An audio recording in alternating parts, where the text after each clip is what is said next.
So it's lesson 3. Just to answer a couple of the questions that came up. So Daniel, you said you made a separate function. The way you could do it, yes, as a single function, if you wanted to do it for confirm as well, there is a simpler way. You could add 2 parameters here, right? So you could add, for example, text and image, and then you would make those variables.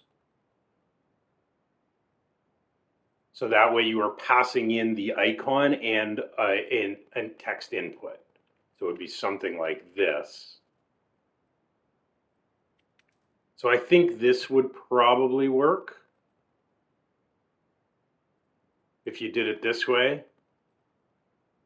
But then you'd need to pass in the parameters here. So this would be, you'd have to pass in the IDs. So password and show hide. I think that would work. You could try it out. And then you'd pass in confirm and like a show hide too. So you could try it like that. So that way you could call the same function and you just pass in which input and which icon you want to use. Whoops. So that's one way of doing it. So I also want to write a simple script. Aha. We also just want to validate in JavaScript that the passwords are the same when the user clicks register. So I'll just create one more function here called compare passwords. And that'll be all our coding for today, but then I want to show you a couple of other important resources.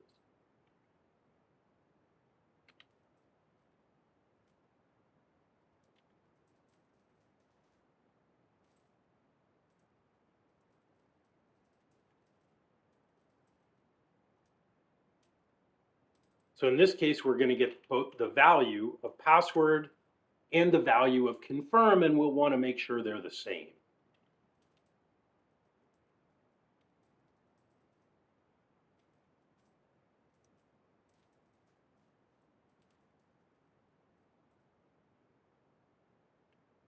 And we'll just say if password equals confirm, return true. If they're not equal, we'll return false.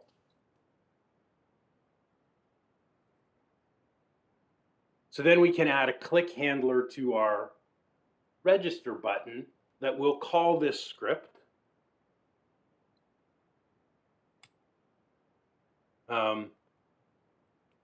Actually, we might even here just put in an alert, let's say. We'll pop up a little modal alert box if the user has not entered the same password.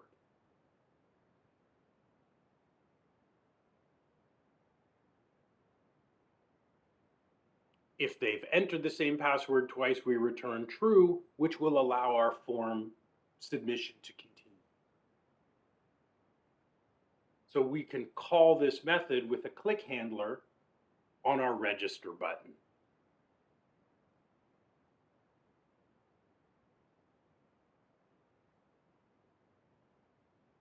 And then we're going to stop coding for today and we want to talk about SSL.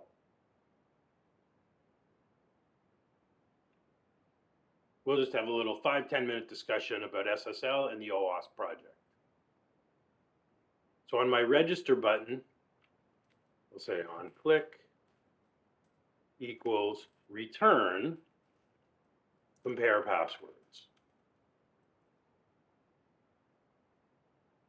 Yes, Belinda, it will be very simple. Correct.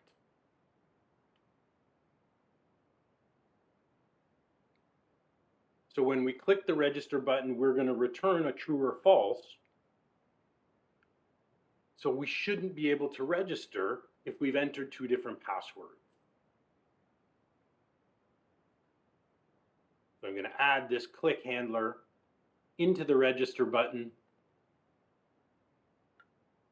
So our form submission won't even run if passwords are different. So I will refresh my register page. I'll create another user account.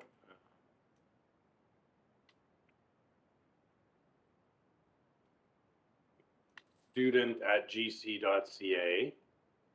I'll use test 1, 2, 3, 4. Well, it's an event handler. Yeah, I could add it as, that's true.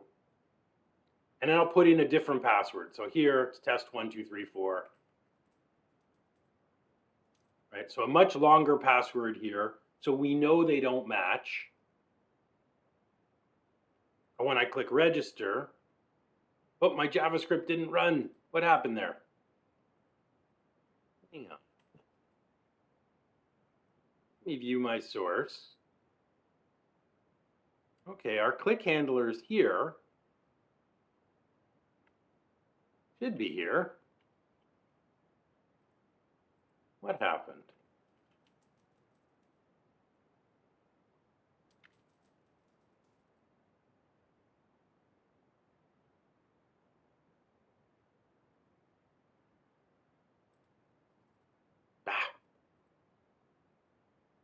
I know why it didn't work.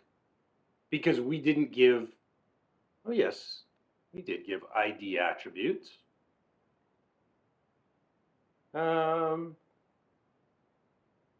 Oh, we do have return.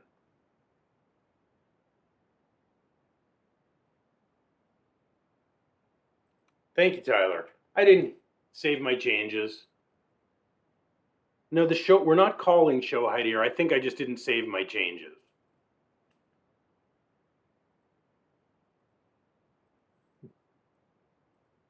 So my server-side check is working.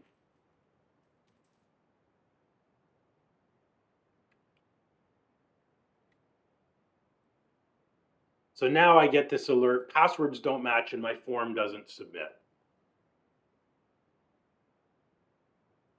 So my form will only submit now when my passwords match.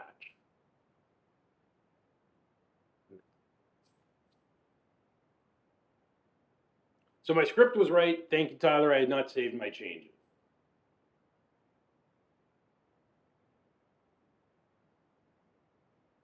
So that was our last coding change for today.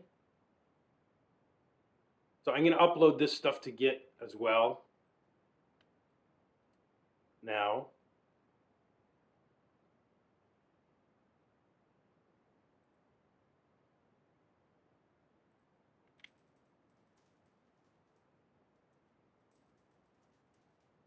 It's lesson 10.3.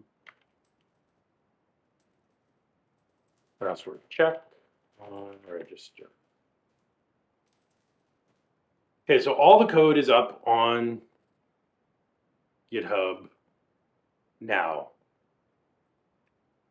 I'll also re-upload it to AWS.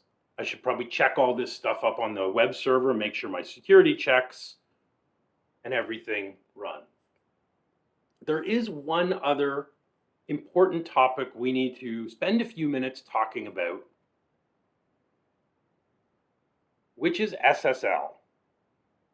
It's an important responsibility of any web designer or web developer. Does anybody know what SSL even is? This would be a good job interview question. What is SSL and why is it important when building websites? What would you say if you got asked that question in a co-op interview?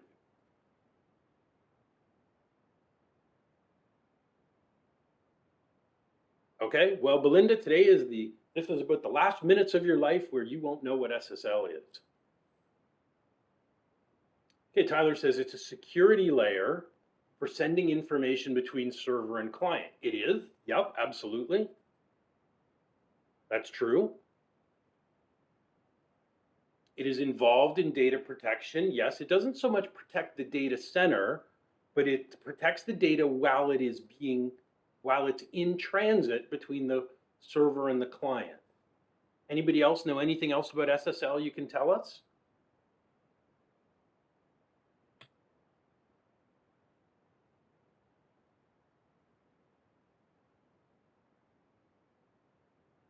Yep, it's a protocol. That's right, Elena. So this page, looking at Blackboard, we can tell that this page is using SSL. How can you tell if you're looking at my screen? There's a couple of indicators that tell us that this site is using. Okay, that's first of all, Sarah, right. There's the protocol Elena mentioned. Instead of HTTP, we get HTTPS. S stands for secure. Good question, Andres. It is all done server side. There's another indicator here that my site is using SSL. What other indicator do we see besides the protocol of HTTPS? How else do you know that Blackboard is using SSL? Right. My browser indicates that there's a lock here, and we can actually dig into this. If I click, it says our connection is secure. We're securely connected. My SSL is verified by Amazon, which hosts Blackboard on Amazon Web Services. If I click more information, we can see there's an SSL certificate that is valid until August. It shows us that it's encrypted with 128-bit encryption, and we can even view the certificate. So it was issued in July. Here's the RSA fingerprint with the key size. So there's information about the encryption algorithm used to secure this site. So this is important for a number of reasons.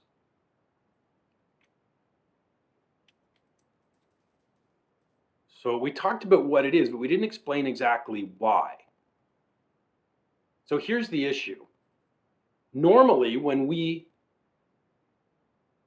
send traffic, so let's say here's my laptop, here's the Blackboard web server, right? So I make a request to load a page in Blackboard. So this is me, I'm the client, and I'm sending files over HTTP.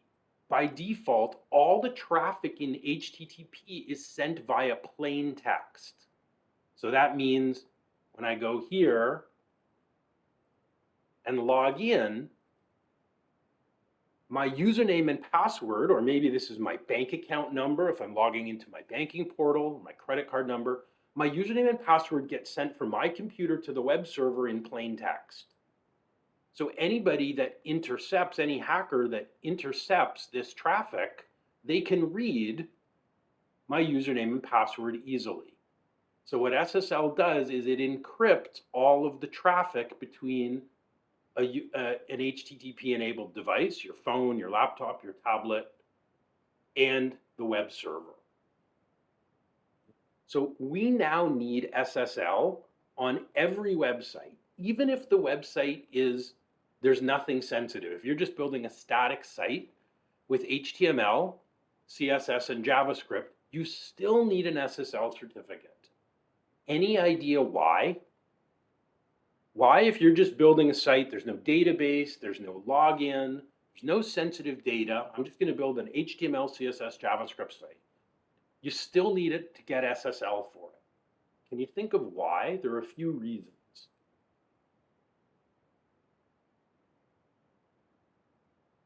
So even a static website, why should we have SSL today?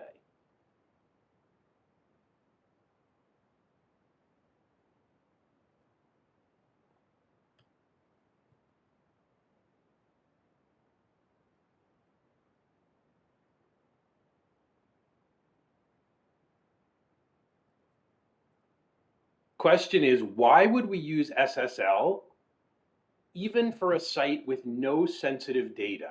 If you were just building a static site with HTML, CSS, JavaScript, you should still use SSL. How come? We talked about some of the reasons already. What do browsers show if your site doesn't use SSL?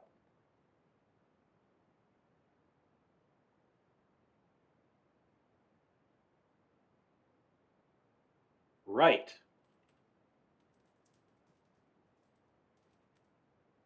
Any page that doesn't use SSL now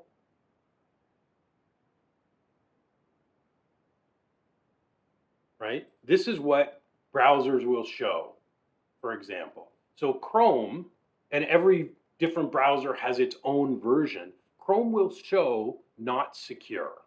So this will scare people away. Even if your website has no sensitive information on it, it's just static HTML content, showing users a not secure message is not good for traffic. That's right, Tyler. So every browser is going to mark any website that doesn't use SSL as not secure. Okay, that's number one. Number two is and I've put a link up here, is that search engines will also downgrade your results of any sites that don't use HTTPS and SSL. And Google's been doing this for as far back as 2014, 2015. Right, your phone will warn you now, depending on the browser. So it affects your search engine ranking. So even if your website has nothing sensitive on it, it's just HTML, CSS, there's no login, there's no database, nothing like that, you still should get an SSL certificate because it will affect the search engine performance and it will have your browser mark your site as not secure. Okay, Hamid, so you said a few minutes ago you had no idea why we would need it. Does that make sense now?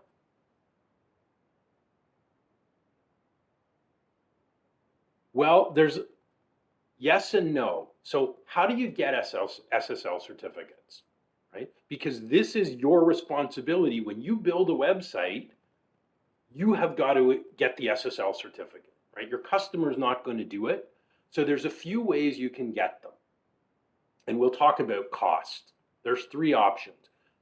Some web hosts support a free SSL service called Let's Encrypt. And it's really popular. Over 260 million websites. The web hosting service that I use, they support Let's Encrypt. So Let's Encrypt is now free. Okay, so here's my little one-page company website. So I've used Let's Encrypt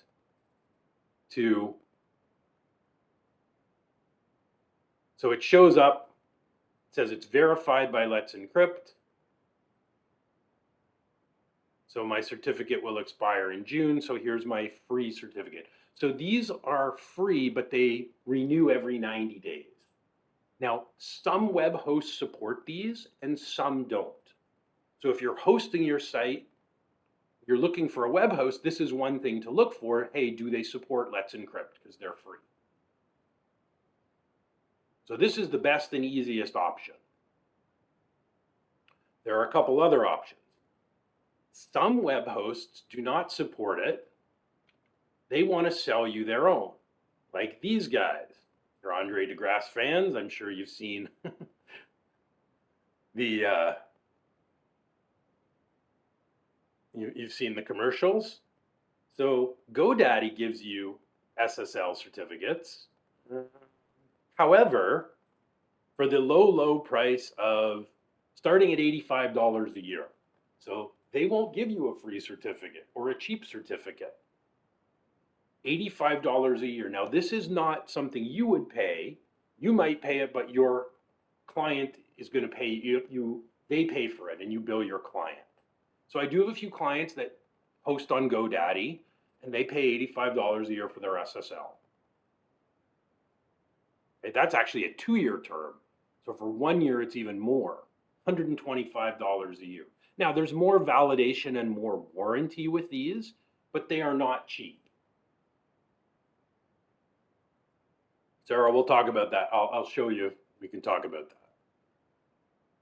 So you can get them. So they don't support the free SSL. They don't offer it.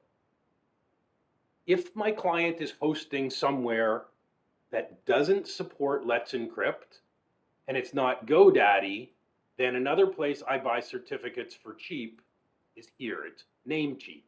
So this is a site where you can register domain names. You can buy SSL certificates for as low as $8 a year. Again, there's different levels of security with greater amounts of warranty, etc. but you can get them for as low as $8 a year. And then you work with the hosting company. Those are the 5-year rates. There's the 1-year rate. You have to work with the hosting company where you buy the certificate, and the web hosting company has to generate the certificate and install it on the server. Yes, that's the main difference. So those are the 3 options. So whenever, no, Elena, those are separate. You have to buy the domain and the SSL separately. And the domains are typically around $20 a year. So I typically buy my domains here.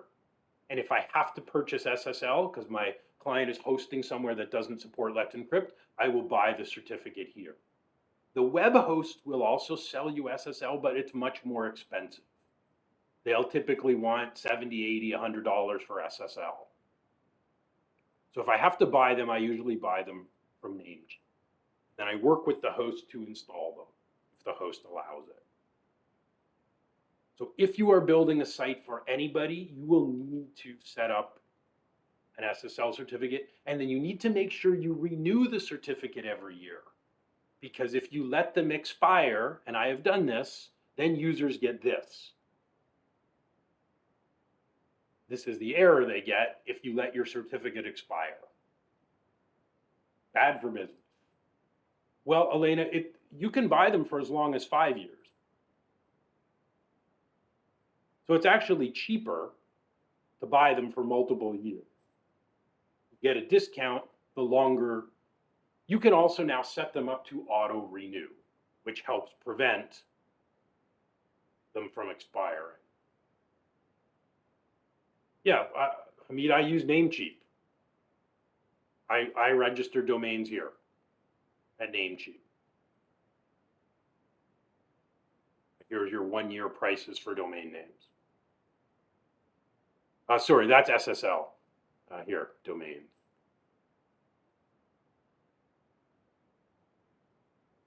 I typically manage it, Sarah.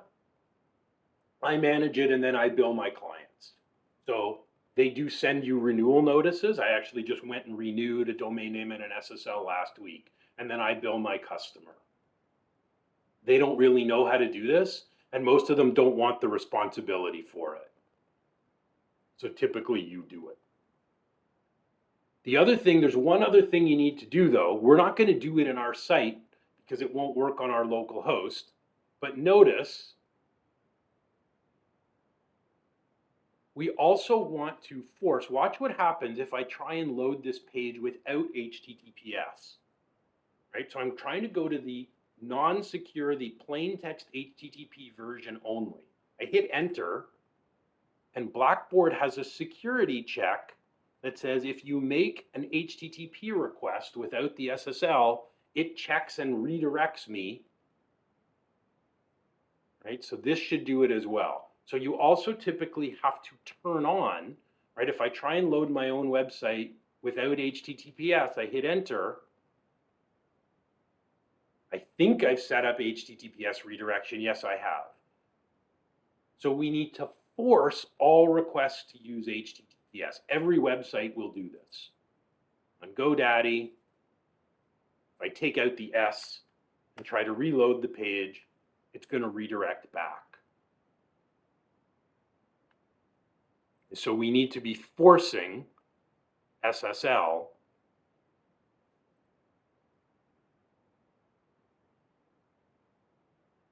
in all our requests. Now, this is one of the other reasons that I suggest strongly, sorry, where were we, lesson 10? Now we have SSL on our AWS server. So you'll notice, go away, tool. When I go to my lamp.computer studies, when I go to PHP Flicks, we've installed SSL for you already. So we've got a certificate for this domain, a free Let's Encrypt certificate. So when we use this domain, our pages are secure running with HTTPS encryption. If you use the IP address of 15, what is it? think we gave you this address as well, but it does not run under HTTPS. So this works, but see, my browser says it's not secure. So we shouldn't be using this IP address because it's not using HTTPS. When you load the sites in your browser, if you use this domain, they point to the same place, but this is forcing SSL. So you should be using the domain name with HTTPS instead. Sarah, I will recommend 2 hosts. There's 2 hosts that I've used for over 20 years, both of whom I like. First one is these guys. They just bought the hosting company I've been dealing with. So they're called Host Papa. I use their shared hosting.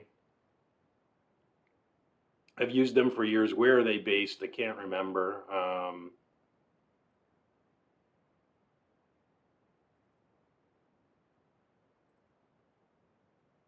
So they've got an office in Burlington, Niagara Falls, New York. So I deal with these guys. And the other company I've dealt with for a long time is New Tech Web Hosting. They're based in the US, in Phoenix, Arizona. They're a little pricier, but one of the great things about New Tech is they have great support. They have 24-hour-a-day, 7-day-a-week phone support, and all of the people who answer the phone are actually network technicians. Many hosting companies offer phone support, but the people who answer the phone, they're basically just taking messages. They can't actually fix anything for you.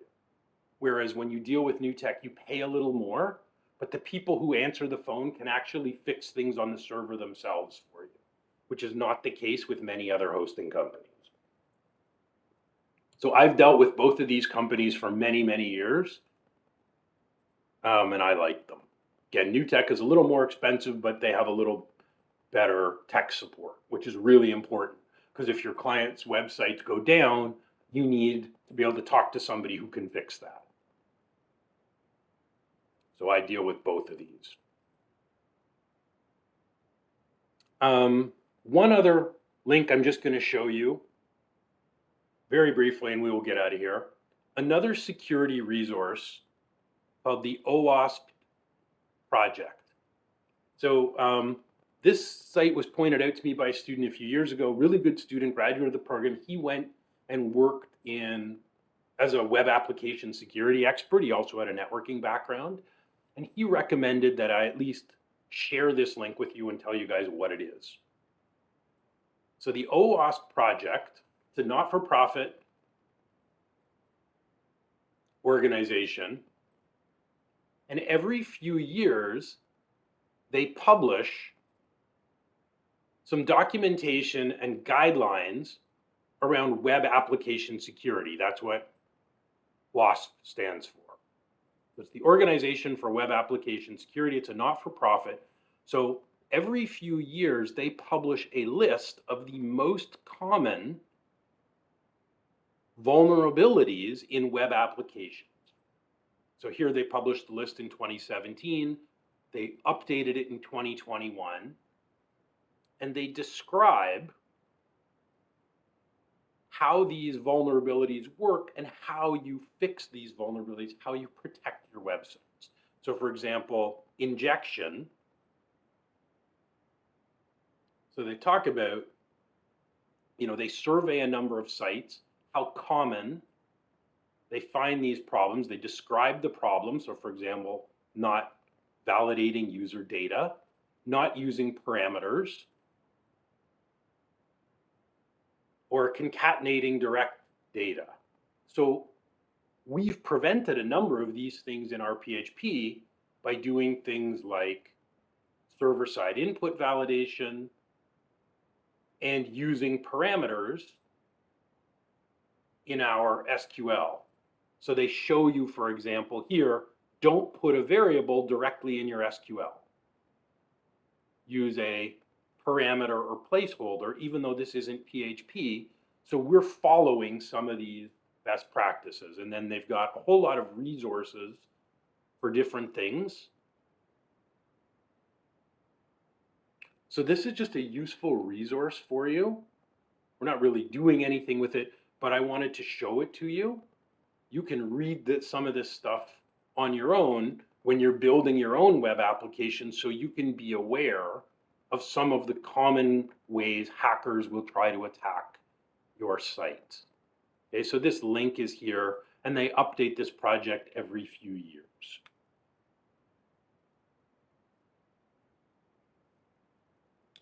Okay, I know we did a lot today, and some of the stuff we did is complex. That's the reality of dealing with application security. It is complex, but it's critical.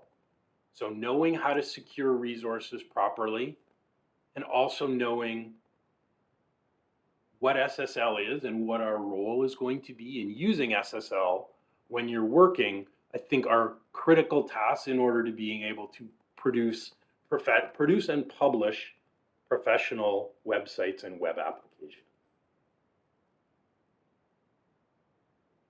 Okay, you have no quiz this week, so there's nothing you need to do. All the code we've done is on GitHub.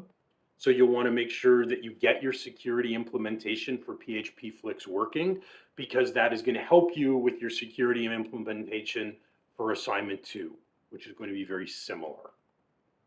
Okay, so no quiz this week. Make sure you're working on assignment 2. If you need help, you can send me an email, and I do have office hours appointments available as well this week.